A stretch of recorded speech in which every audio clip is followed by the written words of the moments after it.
শ্রী আমার রান্নাঘরে প্রতিদিনের মতন আবার একটা রেসিপি নিয়ে হাজির হয়ে গেছে। আমার রেসিপিটা দেখার জন্য সবাইকে জানাই স্বাগত। রেসিপিটা দেখে যদি ভালো লেগে থাকে ফ্রেন্ডস, তাহলে একটা লাইক শেয়ার সাবস্ক্রাইব করে দেবেন। সবসময় এইভাবেই পাশে থাকবেন। যাই হোক, আজকের রেসিপিটা হচ্ছে ফুলুরি আলুর তরকারি। তার জন্য কি কি লাগবে দেখুন। আগে থেকেই আমি ফুলুরিগুলোকে নিয়ে লম্বা লম্বা করে, একটা ফুলুরিকে 4 টুকরো করেছি, লম্বা করে কেটেছি। ঠিক সেরকমইভাবে আলুও কেটে নিয়েছি। তার সাথে আছে পেঁয়াজ কোচানো, টমেটো কাটা, মশলাতে আছে জিরের গুঁড়ো, ধনের গুঁড়ো, লঙ্কার গুঁড়ো, আদা রসুন বাটা, 2টো তেজপাতা। তার সাথে তো আরও অনেক মশলাই আছে, সবই দেখাবো। অন করে খালি কড়াই বসিয়ে দিয়েছি। খালি কড়াই গরম হয়ে গেছে। কড়াইতে দিয়ে দেবো সাদা তেল। আজকে রেসিপিটা করব আমি পুরোপুরি সাদা তেলে। তেলটা গরম হওয়ার জন্য একটু সময় নেব।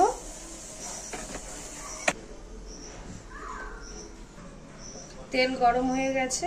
তেলের মধ্যে দিয়ে দেবো আগে থেকে আলু কেটে রেখেছিলাম, আলুগুলোকে।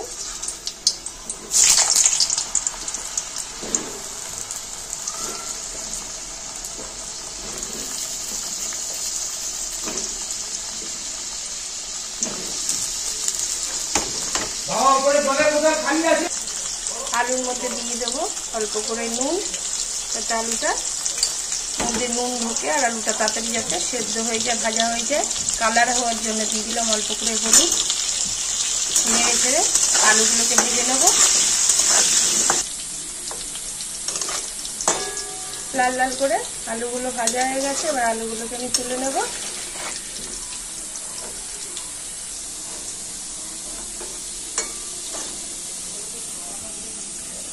আলু ভাজা গরম তেলের মধ্যে ফোড়ন দিয়ে দেবো গোটা সাদা জিরে, তার মধ্যে 2টো তেজপাতা। ফোড়নটাকে ভেজে নেব। ফোড়ন ভাজা হয়ে গেছে, ভাজার গন্ধ খুব সুন্দর বেরিয়েছে ফোড়নে। তার মধ্যে দিয়ে দেবো কোচানো পেঁয়াজ,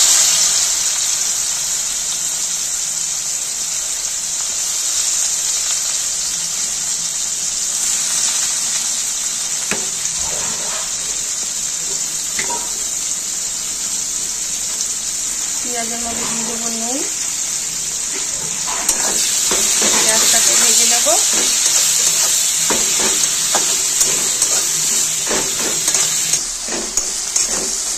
পেঁয়াজটা ভাজতে ভাজতে দিয়ে দেবো আগে থেকে আদা রসুন বাটাটা যে করে রেখেছিলাম, আদা রসুন বাটাটা। পেঁয়াজ আদা রসুন সব একসাথে ভেজে নেব।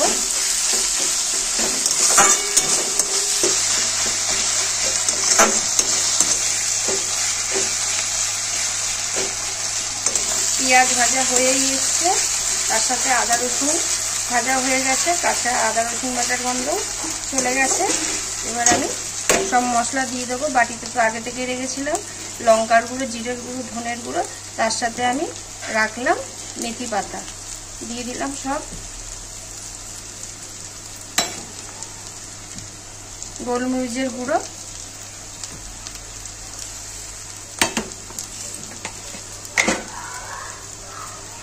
হলুদ, কাটা আগে থেকে কাটা টমেটো দিয়ে ভালো করে জল দিয়ে দেবো। দিয়ে মশলাটাকে ভালো করে কষিয়ে নেব।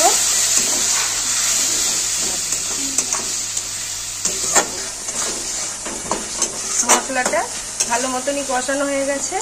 দেখলেই বুঝতে পারবেন যে মশলা দিয়ে তেল ছাড়তে শুরু করে দিয়েছে।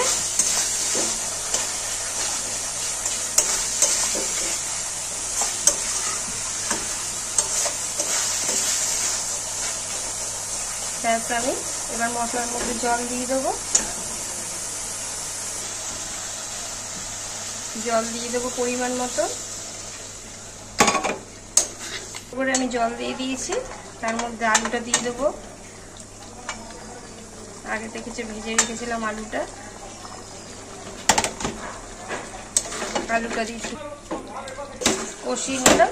এবার পরিমাণ মতন জল দিয়ে দেবো।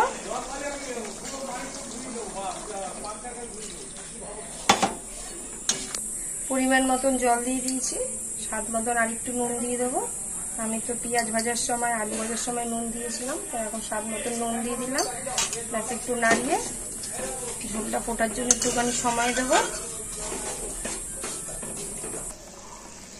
ঝোলটা ফুটতে শুরু করে দিয়েছে, আলুও সেদ্ধ হয়ে গেছে।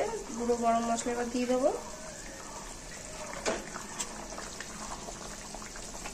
আগে থেকে কেটে রেখেছিলাম ফুলুরিগুলো দিয়ে দেবো। ফুলুরি দেওয়ার সাথে সাথেই এই ঝোলটা পুরোই টেনে নেবে, ওই জন্য একটু বেশি ঝোলের মধ্যেই দিলাম।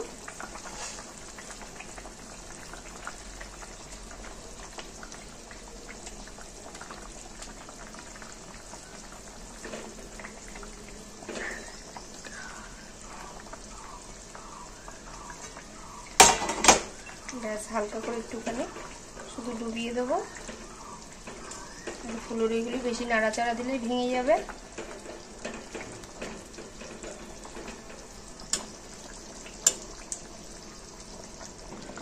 ফুলুরিটা দিয়ে দিয়েছি, ফুলুরির সমেত গ্রেভি ফুটতে শুরু করে দিয়েছে।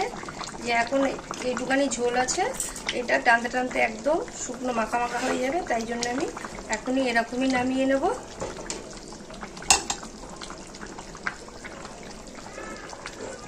ফুলুরি আলুর তরকারি রেসিপি। আমি ফুলুরি আলুর তরকারি রেসিপিটা দেখে যদি ভালো লেগে থাকে, প্রতিদিনের মতন একটা তো আবদার করেই থাকি আপনাদের সাথে।